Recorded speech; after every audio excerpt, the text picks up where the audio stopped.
Hello learners, welcome back to my channel. आज हम class 8 के हिंदी वसंत बुक से चैप्टर नंबर 15 सूरदास के पद पढ़ेंगे। मैया कबहिम बढ़ेगी चोटी। तो इसमें श्री कृष्ण जी अपनी माता यशोदा से कहते हैं मैया कबहिम यानी कि कब बढ़ेगी चोटी, मतलब उनके बाल कब बढ़ेंगे और वो चोटी बना पाएंगे, है ना। कितनी बार मोहिम दूध पियत भाई।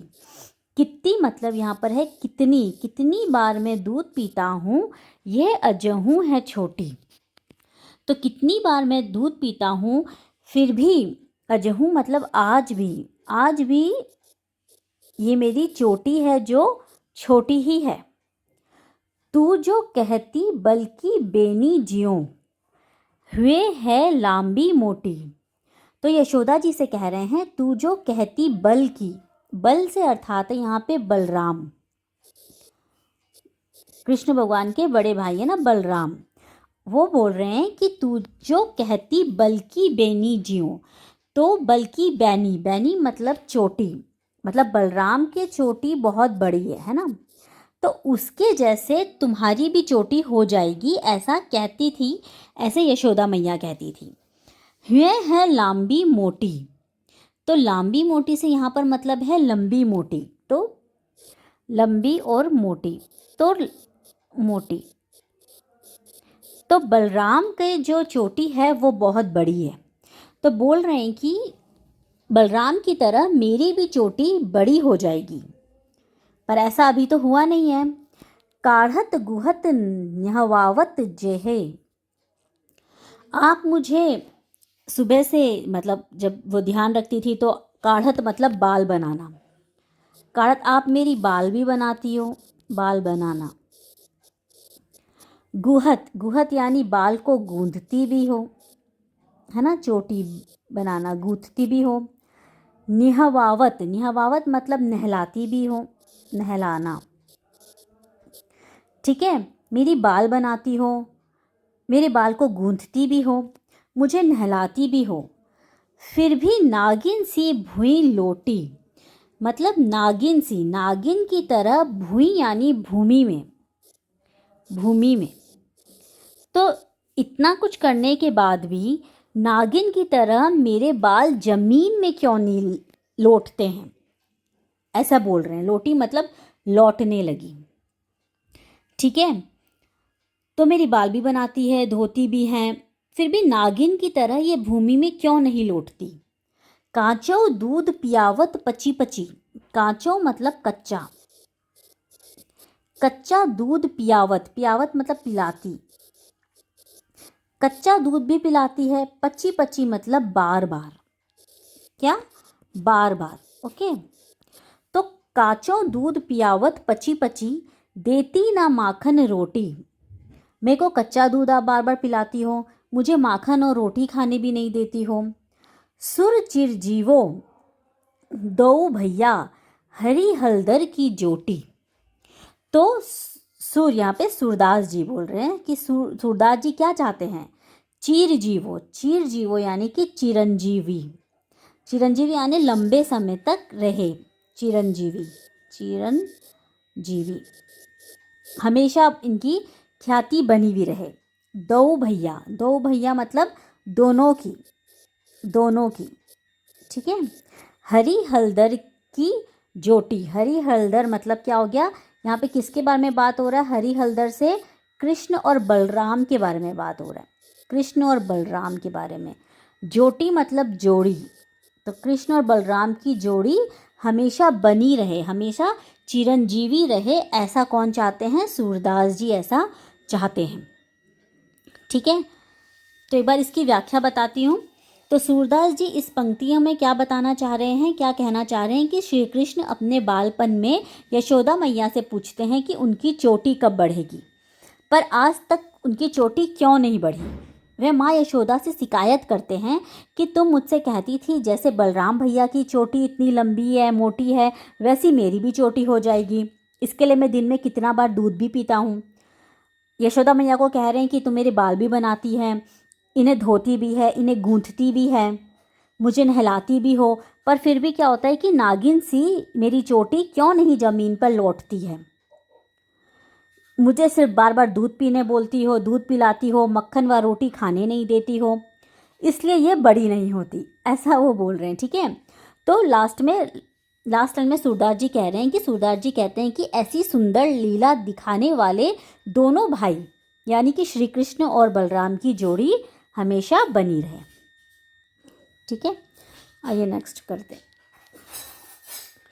तेरे लाल मेरो माखन खायो। अब इसमें गोपियाँ क्या बोल रही है यशोदा मैया को, उसके बारे में बताया गया है। ठीक है, तो इन पंक्तियों में किसके बारे में बताया गया है? इसमें सूरदास जी ने श्री कृष्ण की गोपियों के साथ शरारतों का वर्णन किया है कि श्री कृष्ण जी किस तरीक़ा से गोपियों के साथ में शरारत करते थे। तो गोपियाँ क्या कह रही हैं यशोदा मैया को? तेरे लाल मतलब कि तुम्हारा, लाल मतलब बेटा, मेरो माखन खायो, माखन मतलब हो गया मक्खन, मक्खन खायो। तो श्री कृष्ण जी को मक्खन बहुत पसंद था, तो शिकायत करते हुए गोपियाँ बोल रही है कि आपका बेटा मेरा मक्खन खा जाता है। दोपहर दिवस जानी घर सुनो, ढूंढी ढंढोरी आप ही आयो। दोपहर मतलब दोपहर, दिवस मतलब दोपहर के टाइम पे, जानी घर सुनो ये जान के कि घर पर कोई नहीं है, सूना घर है। ढूंढी ढंढोरी आप ही आयो, ढूंढी ढंढोरी मतलब होता है खोजकर, खोजकर खुद ही खोजकर आ गया, अपने आप ही, आप ही मतलब अपने आप। खोली किवारी, किवारी मतलब गेट खोल के, दरवाज़ा खोल के, किवारी मतलब दरवाज़ा खोल के, पैठी मंदिर में, पैठी मंदिर में, पैठी मतलब होता है घुसकर, कहाँ पर घुसकर? मंदिर में, घुसकर मंदिर में। दूध दही सब सखनी खवायो। तो दूध दही जो भी था वहाँ पर अपने सखिनी, सखिनी यानी अपने दोस्त और मित्र को बोला गया कि अपने मित्र के साथ में श्री कृष्ण जी क्या करते हैं? चुपचाप से जाते हैं और दूध दही खा लेते हैं। किनके साथ में? अपने मित्रों और दोस्तों के साथ में। ऐसा शिकायत कर रही है गोपियाँ यशोदा मैया से। उखल चढ़ी सींके की कौ लिन्हो, अनभावत भुई में ढरकायो।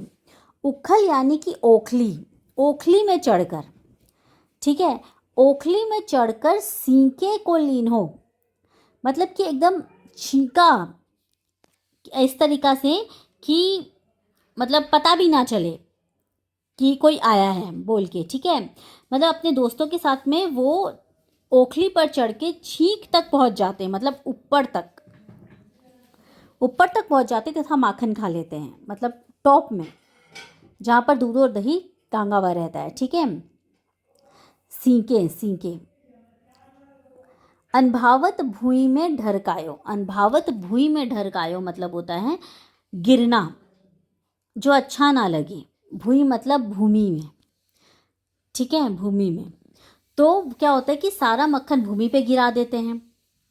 वो ओखली पर चढ़कर छींके तक पहुंच तो जाते हैं तथा मक्खन खा लेते हैं, पर उसी चीज़ में, उसी एक्शन में क्या होता है कि बहुत सारा मक्खन भूमि पर भी गिर जाता है, जिससे हर रोज़ दूध और दही का नुकसान हो जाता है। दिन प्रति यानी कि हर दिन, हर दिन हानि होती गोरस की। गोरस यानी कि दूध दही मक्खन जो भी दूध से बनता है उसको गोरस कहते हैं। तो उससे क्या होता है कि अगर ज़मीन पे गिर जाता है तो बोल रही है कि उससे बहुत ज़्यादा हानि हो जाती है गोरस की। ये ठोता कौनो ढंग लायो, ठोटा, ठीक है। तो इसमें गोपियाँ कहती हैं कि इतना नुकसान कर देता है, गोपियाँ कहती हैं कि आपका ये बेटा कैसा है जो हमें सताता है, क्या करता है? हमें सताता है। ठोटा मतलब होता है लड़का, लड़का, ठीक है।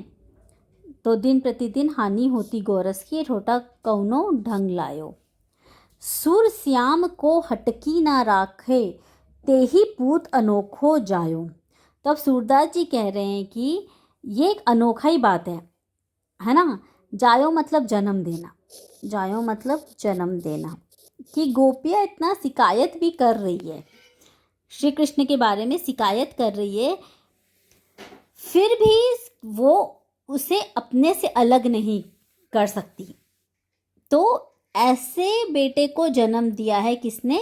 यशोदा मैया ने, कि तुम सबसे अनोखे बेटे को जन्म दिया है, ऐसा गोपियाँ कहती हैं। ठीक है, तो सूरदास जी कहते हैं कि फिर भी उसे अपने से अलग नहीं करा जा सकता। यशोदा, तुमने ऐसे अनोखे बेटे को जन्म दिया है। ओके, सो इसमें पहले पद में सूरदास जी ने श्री कृष्ण के मन के भावों का सुंदर वर्णन किया है। श्री कृष्ण चाहते हैं कि उनकी चोटी भाई बलराम की तरह लंबी हो जाए, जमीन पर लौटे। यद्यपि माँ यशोदा नियम से उनके बाल धोती है, गूंथती है, फिर भी उनके बाल क्या होते हैं? लंबे नहीं होते। और फिर दूसरे पद में जो गोपियाँ हैं, जो ग्वालन हैं, वो माँ यशोदा से शिकायत करती है कि नटखट कृष्ण प्रतिदिन उनके घर में मक्खन चोरी करके खा जाते हैं। फिर माँ यशोदा से कहती है कि उसने अनोखे पुत्र को जन्म दिया है जो दूसरों से अलग है। तो ग्वालन की शिकायत में सूरदास जी क्या कहते हैं कि ये एक वात्सल्य प्रेम है जो गोपियाँ श्री कृष्ण करती है, और उनके बिना वो रह भी नहीं सकती है, चाहे वो उनकी कितनी भी शिकायत क्यों ना कर ले। आई होप आपको पसंद आया होगा। पसंद आया तो लाइक करिए, चैनल में नए तो सब्सक्राइब करिए। Thank you so much for watching.